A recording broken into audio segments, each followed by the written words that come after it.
Assalamualaikum warahmatullahi wabarakatuh. Halo, jumpa lagi. Semoga kita semua selalu dalam keadaan sehat dan semangat belajar ya.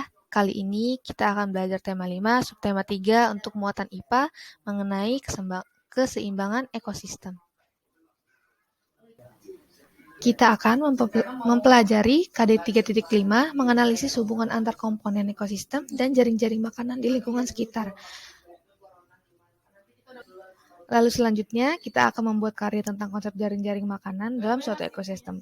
Materi yang akan kita pelajari antara lain, pertama, perubahan dalam jaring-jaring makanan, yang kedua ada perubahan dalam ekosistem, dan yang ketiga, usaha merawat ekosistem.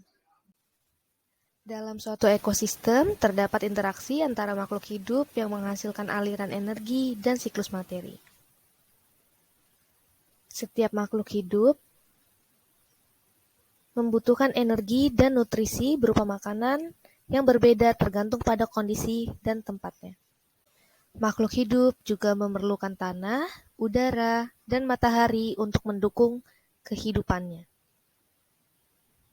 Sebagai contoh, manusia memerlukan tumbuhan dan hewan, begitu pula sebaliknya. Interaksi makhluk hidup bisa juga dibagi ke dalam persaingan atau saling berdampingan. Makhluk hidup juga dapat saling memangsa satu sama lain.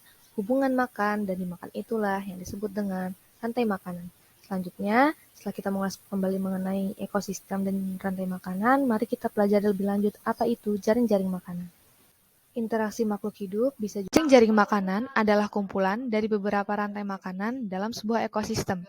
Di dalam jaring-jaring makanan, jumlah makhluk hidup yang terlibat semakin banyak.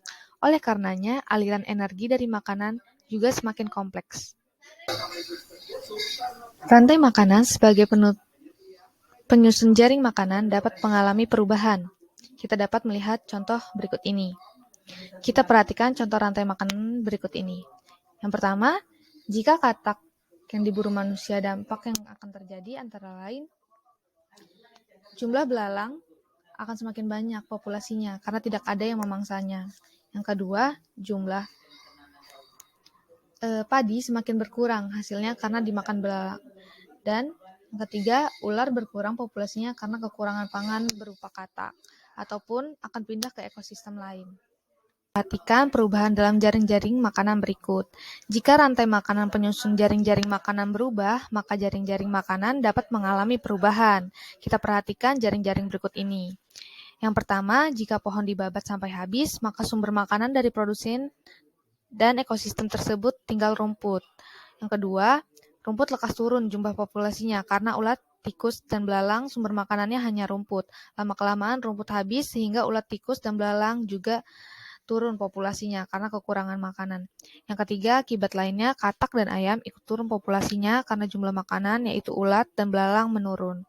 Lalu, yang keempat, akibat lainnya, ular dan elang berkurang populasinya karena mati kelaparan atau karena kekurangan makanan dan pindah ke ekosistem lainnya untuk memangsa hewan lain di ekosistem tersebut. Pada akhirnya, ekosistem tersebut terganggu keseimbangan. Dari perubahan jaring-jaring makanan seperti yang dicontohkan tadi, maka kita tahu perubahan jaring-jaring makanan akan berdampak pada keseimbangan ekosistem. Keseimbangan ekosistem dapat terwujud apabila terjadi keselarasan dan keseimbangan antar komponen biotik dan abiotik.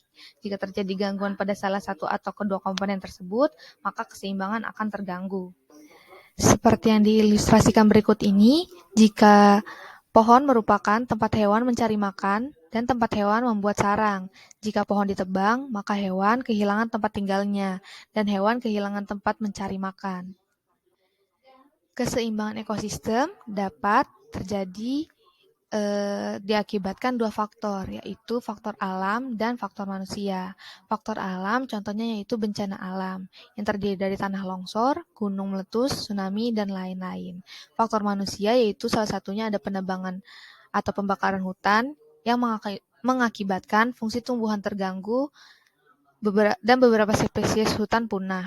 Lalu ada perburuan liar yang membuat rantai makanan terganggu. Lalu juga ada penggunaan insektisida berlebihan, yaitu musnahnya beberapa jenis serangga. Lalu yang terakhir ada limbah dan sampah yang mengakibatkan pencemaran lingkungan. Selanjutnya ada contoh-contoh kegiatan manusia yang dapat mengganggu keseimbangan ekosistem.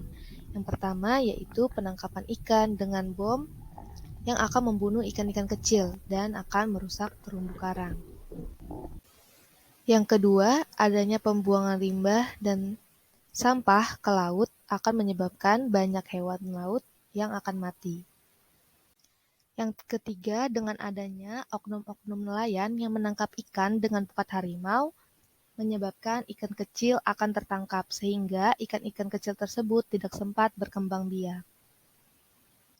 Yang ada juga pembalakan hutan secara liar atau illegal logging, yang akan mengakibatkan populasi tumbuhan dan pohon berkurang banyak, sehingga banyak hewan yang juga kehilangan tempat tinggal.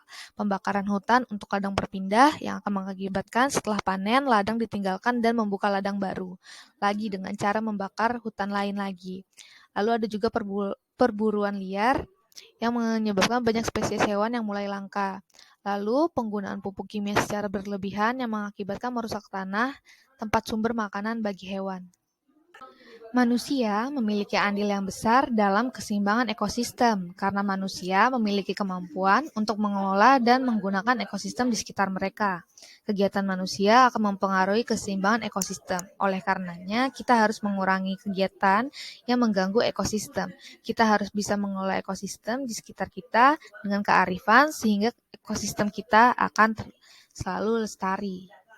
Lalu, selanjutnya ada usaha atau upaya yang dapat dilakukan manusia dalam pemeliharaan ekosistem.